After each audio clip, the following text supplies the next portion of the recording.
ಹರಿದ್ರ ನಕ್ಷತ್ರದವರ secrets ಅನ್ನ ಹಾಗೂ ಯಾವ ವಿಚಾರವನ್ನ ಅವರು ಸರಿಪಡಿಸಿಕೊಂಡ್ರೆ ಜೀವನದಲ್ಲಿ ಲಾಭದಾಯಕವಾಗುತ್ತೆ ಅಂತೇಳಿ ಈ ರೀಲ್ಸ್ ಅಲ್ಲಿ ತಿಳಿಸ್ಕೊಡ್ತೇನೆ. ಇನ್ನು ಭವಿಷ್ಯ ದರ್ಶನ ಇನ್ಸ್ಟಾಗ್ರಾಮ್ ಫೇಸ್ಬುಕ್ ಪೇಜ್ ಫಾಲೋ ಮಾಡಿಲ್ಲ ಅಂದ್ರೆ ಆದಷ್ಟು ಬೇಗ ಫಾಲೋ ಮಾಡ್ಕೊಳ್ಳಿ. ಪ್ರತಿನಿತ್ಯ ಕೂಡ ಅಪ್ಡೇಟ್ಸ್ಗಳು ಸಿಗ್ತಾ ಹೋಗುತ್ತೆ. ನೀವು ಹಠಮಾರಿ ಹಿಡಿದ ಕೆಲಸವನ್ನ ಮಾಡೋರು ಕೂಡ ಬಿಡೋದೇ ಇಲ್ಲ. ಒಂದೊಂದ್ಸಲ ನಿಮ್ಮನ್ನು ಅರ್ಥ ಮಾಡ್ಕೊಳ್ಳೋದು ಬಹಳ ಕಷ್ಟವಾಗುತ್ತೆ. ಕೆಲಸ ಕಾರ್ಯದಲ್ಲಿ ತುಂಬ ಚುರುಕಾಗಿ ಮಾಡ್ತೀರಾ. ಪುಸ್ತಕ ಪ್ರಿಯರು, ಇನ್ನು ಓದಬೇಕು, ಹೈಯರ್ ಸ್ಟಡೀಸ್ ಮಾಡಬೇಕು, ಜ್ಞಾನ ವೃದ್ಧಿ ಮಾಡ್ಕೊಳ್ಬೇಕು ಅಂತ ಮೈಂಡ್ ಸೆಟ್ ಇಟ್ಕೊಂಡಿರ್ತಕ್ಕಂಥವ್ರು, ಶ್ರಮಜೀವಿ ಅನ್ಕೊಂಡಿರ್ತಕ್ಕಂಥ ಕೆಲಸವನ್ನ ಎಷ್ಟೇ ಕಷ್ಟ ಆದರೂ ಕೂಡ ಮಾಡಿ ಮುಗಿಸೋರ್ಗು ನಿಮಗೆ ಸಮಾಧಾನ ಇರೋದಿಲ್ಲ. ತಿಳಿದಿರಲಿ, ಕೆಲವೊಂದು ಬಾರಿ ನೀವು ಒಳಗೊಂದು ಹೊರಗೊಂದು ಅಂತ ಅನಿಸ್ಬಿಡುತ್ತೆ. ನಿಮ್ಮ ಮನಸ್ಸನ್ನು ಅರ್ಥ ಮಾಡ್ಕೊಳ್ಳೋದು ಬಹಳ ಕಷ್ಟವಾಗತ್ತೆ. ತಿಳಿದಿರಲಿ, ಎಷ್ಟೋ ಸಲ ನೀವು ಮಾತಾಡತಕ್ಕಂಥ ಮಾತುಗಳಿಂದಲೇ ಶತ್ರುಗಳು ಜಾಸ್ತಿ ಆಗ್ತಾರೆ. ನಿಮ್ಮ ಅಹಂಕಾರದ ನುಡಿಗಳು ನಿಮ್ಮ ವ್ಯಕ್ತಿತ್ವವನ್ನು ಹಾಳು ಮಾಡುತ್ತೆ. ತುಂಬ ಬಾರಿ ನಿಮ್ಮನ್ನ ಅರ್ಥ ಮಾಡ್ಕೊಳ್ಳೋದು ಬಹಳ ಕಷ್ಟ ಅಂತ ಜನ ಮಾತಾಡ್ತಾರೆ.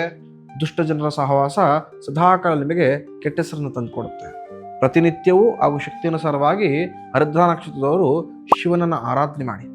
ಜೀವನದಲ್ಲಿ ಒಂದು ಬಾರಿ ಆದರೂ ಕೂಡ ಜ್ಯೋತಿರ್ಲಿಂಗ ದರ್ಶನವನ್ನು ಮಾಡಿ ಶಾರದಾದೇವಿಯ ಅನುಗ್ರಹ ಪಡೆದುಕೊಂಡು ಪ್ರತಿನಿತ್ಯ ಕುಂಕುಮವನ್ನು ಧಾರಣೆ ಮಾಡ್ತಾ ಬನ್ನಿ. ಖಂಡಿತವಾಗಿಯೂ ಅದೃಷ್ಟ ಡಬಲ್ ಆಗುತ್ತೆ. ರೀಲ್ಸ್ನ ಆತ್ಮೀಯರಿಗೂ ಶೇರ್ ಮಾಡಿ ಹಾಗೂ ನಮ್ಮನ್ನು ಪ್ರೋತ್ಸಾಹಿಸಿ ಅಂತ ಕೇಳ್ಕೊಳ್ತೇನೆ. ಶಿವಮಸ್ತು.